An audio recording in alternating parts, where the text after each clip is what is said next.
नमो नमः मित्रों, प्लीज़ संस्कृत से चैनल में आप सभी का स्वागत है। जैसा कि आपको विदित है कि हम लोग बाबूराम सक्सेना जी द्वारा रचित संस्कृत व्याकरण की प्रवेशिका का अध्ययन कर रहे थे, जिसके अंतर्गत मूल पुस्तक से पैराग्राफ संख्या 1, 2 और 3 का अध्ययन हम लोग कर चुके हैं। आज पैराग्राफ संख्या 4 और पैराग्राफ 3 में हमने जो पढ़ा था कि पाणिनि ने अपने विषय को संक्षिप्तीकरण करने के लिए 6 चीज़ों को अपनाया था। प्रत्याहार, अनुबंध, गण, संज्ञाएं, अनुवृत्ति, परिभाषाएं, नियम इत्यादि हमने पढ़ा था। तो उसमें जो 6 चीज़ें हैं, उन 6 चीज़ों के अंतर्गत उन्होंने मतलब क्या विवेचना की है, तो वो ये पैराग्राफ संख्या भले 4 दिखा रहा है, लेकिन जो संक्षिप्तीकरण का जो 6 पार्ट बताया गया है, उस पार्ट का पहला पार्ट हम लोग पढ़ने जा रहे हैं। तो चलिए देखते हैं। प्रत्याहार नीचे 14 सूत्रों को आधार मानकर बनाए गए, जो महर्षि सूत्र हैं 14, आई गुड़ा रेले कयोंग छवरट, इस तरीके से 14 महर्षि सूत्र भगवान शिव के डमरू से बनाया था पाणिनि ने। उन 14 सूत्रों को आधार मानकर ही प्रत्याहार बनाए गए, है ना। और वो बनाए गए, और देखिए कौन है वो, तो आई गुड़ा रिलिक एओंग एओच हैवरट लण यम गणनम झबई घड़ दस जब गढ़ दस खप छठ छठ तव चट तव कपय शकसर और हल। ये 14 सूत्र को ही आधार बनाकर, यानी कि इन्हीं 14 सूत्रों को ही पहला और आखिरी वर्ण मिला करके, ऐसे हर पहला और आखिरी वर्ण जो हलंत वर्ण है, आदि रंतेन संहिता, आदि को अंत से संहिता कर कर प्रत्याहार बनाया गया। और प्रत्याहार का सूत्र यही है, आदि रंतेन संहिता, यानी कि आदि वर्ण को अंतिम हल वर्ण से जोड़ करके प्रत्याहार बनाया गया। अब कोई भी प्रत्याहार इस प्रकार से कुल 42 प्रत्याहार बनाए गए, कहीं कहीं 43, जैसे बाबूराम सक्सेना जी की ही बुक है तो यहाँ पे 43 बताया गया है, लेकिन जो मतलब मानक एक रखा गया वो 42 प्रत्याहार है। ठीक है, इस तरीके से प्रत्याहार बनाए गए।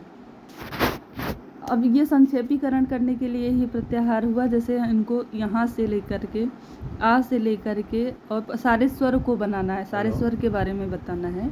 तो क्या करते हैं कि ये अच कह देंगे, अच कह देंगे। अब सर का आ ई मतलब इस तरीके से पूरा वर्ण ना बताते हुए अच कह दिया, यही है इनका संक्षेपीकरण। क्या कह दिया? अच कह दिया। अच कह दिया तो अच के अंतर्गत ये सारे वर्ण स्वर वर्ण आते हैं ना, स्वर वर्ण सारे आते हैं, तो कहीं अच प्रत्याहार के अंतर्गत आने वाला वर्ण। अब ये संक्षेप हो गया ना। अभी वो आ ई उ री ए ओ लिखते, इससे अच्छा वो कह दिए हैं कि अचों का, इस तरीके से कह दिया, तो एक तरीके से संक्षेपीकरण हुआ। तो प्रत्याहार जो है संक्षेपीकरण का पहला इनका 6 साधन था।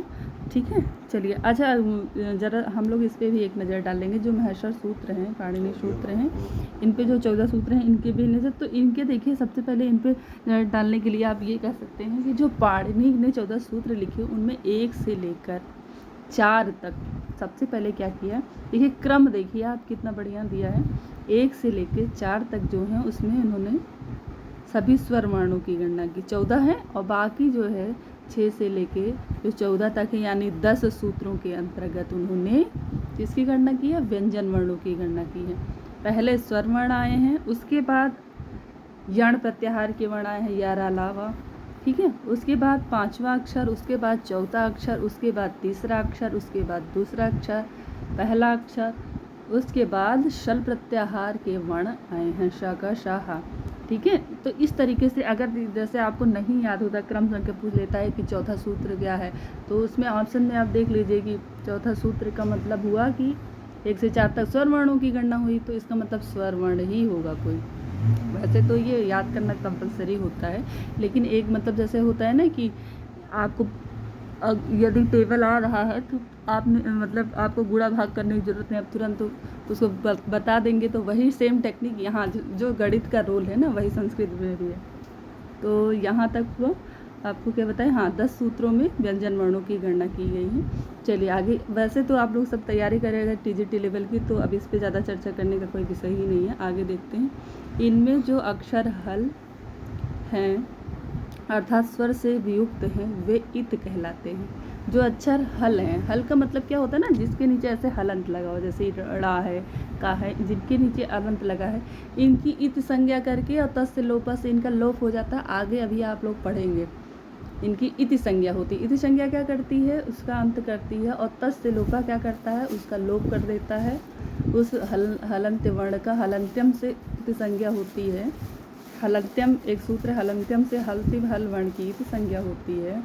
तस्य लोपा से उसका लोप हो जाता है, और जिसका लोप हो जाता है वो दर्शनम और वो आदर्शनीय हो जाता है, यानी वो दिखाई नहीं देता। इन सब सूत्रों को पढ़ने की अभी आगे आप लोग पढ़ेंगे। आगे देखिए, इति संज्ञा कहलाते हैं जो अंतिम हल वर्ण है, जैसे ड़, क आदि। इन्हीं इत संज्ञा देने वाला सूत्र हलंत्यम, देखिए जो अभी हमने चर्चा की, इन्हें इत संज्ञा देने वाला सूत्र हलंत्यम है।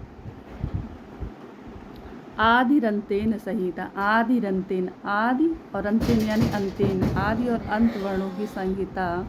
इस सूत्र से चतुर्दश गणों के आने वाला इत से भिन्न कोई भी अक्षर जब किसी इत संज्ञक अक्षर से पूर्व मिलकर लिखा जाता है, जैसे इत संज्ञक वर्ण से पूर्व मिलकर, जैसे ये आ है, कोई भी अक्षर हो, ई है, किसी भी इत संज्ञक वर्ण से पूर्व वाले जो अक्षर हैं इनको इत संज्ञक किसी भी वर्ण से मिला करके अगर लिख देंगे तो वो क्या हो जाएगा, एक प्रत्याहार बन जाएगा। जैसे आ और ड़ा मिला दिया तो अण प्रत्याहार हो गया, ठीक है। उ और ड़ा मिल दिया तो उड़ प्रत्याहार।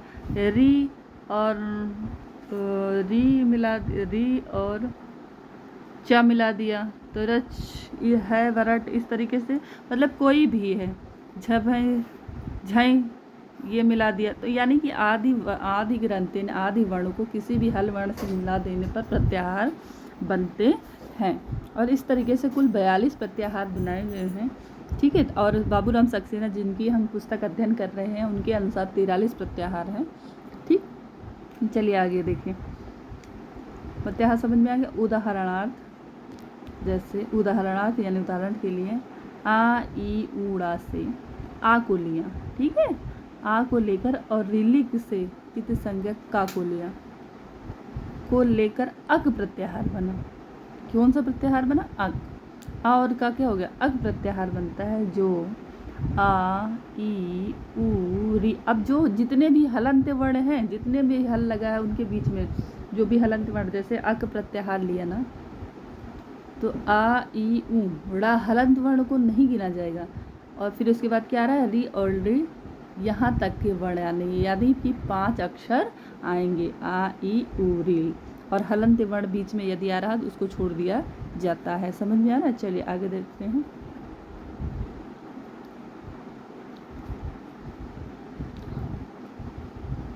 पेज ही बंद हो गया,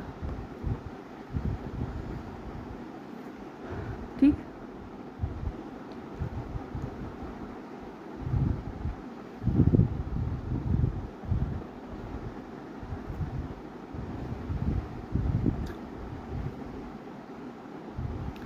कितने वर्ण, 5 वर्ण आ गए इसमें। अब देखिए आ के बीच में एक आ और का के बीच में अंतिम हल जो का है, इसके बीच में एक जो है हलंत वर्ण ड़ा भी आ रहा था, लेकिन हलंत वर्ण को काउंट नहीं किया गया, क्योंकि बीच में जो भी हलंत वर्ण आएंगे उनको छोड़ दिया जाएगा।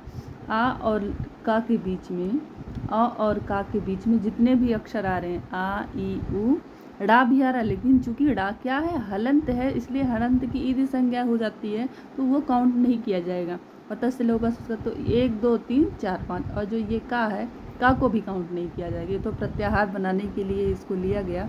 बाकी का को भी अगर पूछा जाए कि इस प्रत्याहार में कौन से, अक प्रत्याहार में कितने वर्ण आते हैं, तो यही 5 ही वर्ण आएंगे। ना ही ड़ा जोड़ा जाएगा और ना ही का जोड़ा जाएगा। क्यों नहीं जोड़ा जाएगा, क्योंकि दोनों में हलंत लगा हुआ, दोनों हलंत वर्ण हैं।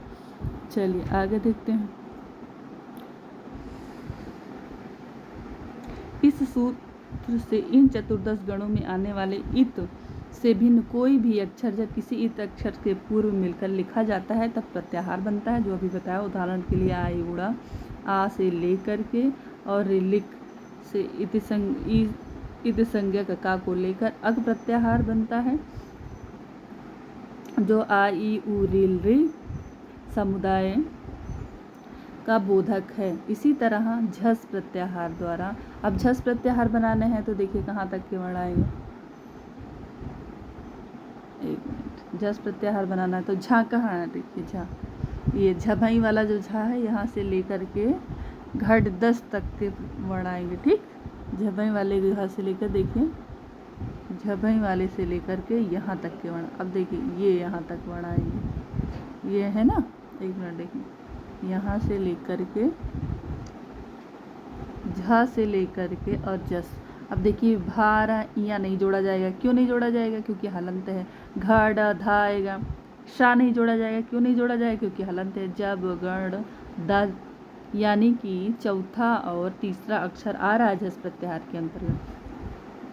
1 2 3 4 5 6 7 8 9 10 वर्ण आ रहे हैं, लेकिन बीच में जो या आया वो हलंत था, शाह आया वो हलंत था, इनको काउंट नहीं किया गया।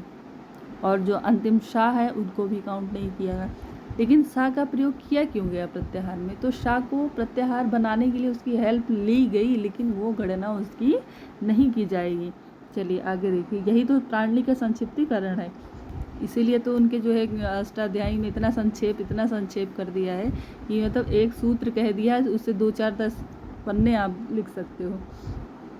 चलिए आगे देखिए, इसी तरह झस प्रत्याहार में ये चौथा और तीसरा वर्ण आता है, यानी झा भा घड़ 10 इस प्रकार के वर्ण आते हैं। चलिए नेक्स्ट पैराग्राफ पे चलते हैं।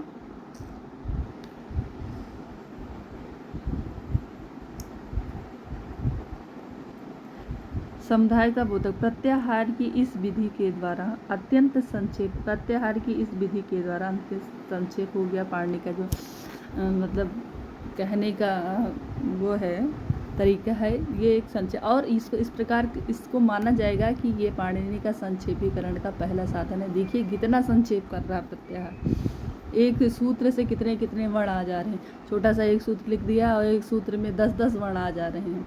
तो वो 10-10 वर्णों को ना लिख कर जैसे अभी आगे आप लोग जब संधि इत्यादि समास इत्यादि पढ़ेंगे तो उसमें जो है वो सूत्र दे देते हैं कि झई से लेकर के ये झई का वर्ण आए, जैसे इको यणचिस, यण प्रत्याहार का एक उन्होंने दिया कि इको यणचि सूत्र लिखा, इको यणचि। अब उन्होंने ये नहीं लिखा कि ई उ री री यदि पहले शब्द के आखिरी में हो, आखिरी वर्ण के अंतर्गत हो और पूर्व वर्ण के अंतर्गत स्वर वर्ण हो, तो वहाँ पर ई के स्थान पर या, ऊ के स्थान पर वा, री के स्थान पर रा, री के स्थान पर ला, इस प्रकार हो जाएगा। इतना लिखते तो कम से कम उनको 3 4 5 6 पन्ना मतलब आधा पेज कम से कम लग जाता, लेकिन उन्होंने सीधे एक सूत्र लिख दिया इको यणच। संक्षेप हुआ, मतलब आधे 2 शब्दों में पूरा काम खत्म। तो यही है इनका संक्षेपीकरण।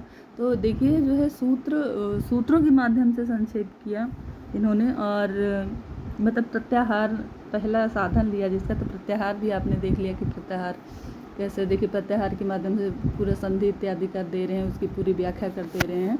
चलिए दूसरा क्या था इनका संक्षेपीकरण का दूसरा साधन है इनका। देखिए ये पैराग्राफ संख्या 5 है, लेकिन ये साधन संख्या 2 है ना। इनका दूसरा साधन क्या है? अनुबंध। अब अनुबंध क्या होते हैं? जो अक्षर इत होते हैं, इत होते हैं ना, जिनके नीचे हलंत लगा हो। इत किनका होता है? जिनके नीचे हलंत होता है। जो अक्षर इत होते हैं उनकी निम्नलिखित, उनकी सूची जो है निम्नलिखित है। पहली है उन्हीं उपदेशों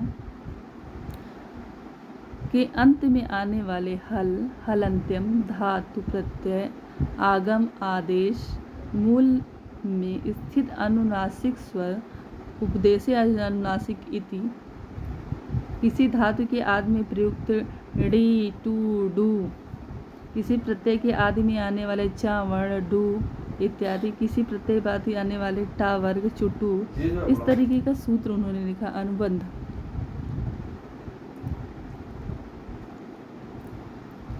है ना। इस तरीके का उन्होंने। चलिए नमो नमः मित्रों, अभी मिलते हैं नेक्स्ट वीडियो में। थोड़ा सा काम मुझे याद आ गया, मैं बाद में आप लोगों के सामने नया वीडियो लेकर प्रस्तुत होंगी। और लास्ट में मैं यही कहूँगी कि यदि आपको मेरे द्वारा बताई जा रही कुछ चीज़ें समझ में आ रही है तो चैनल को लाइक, सब्सक्राइब एवं शेयर अवश्य करें। नमः संस्कृताय, नमो नमः।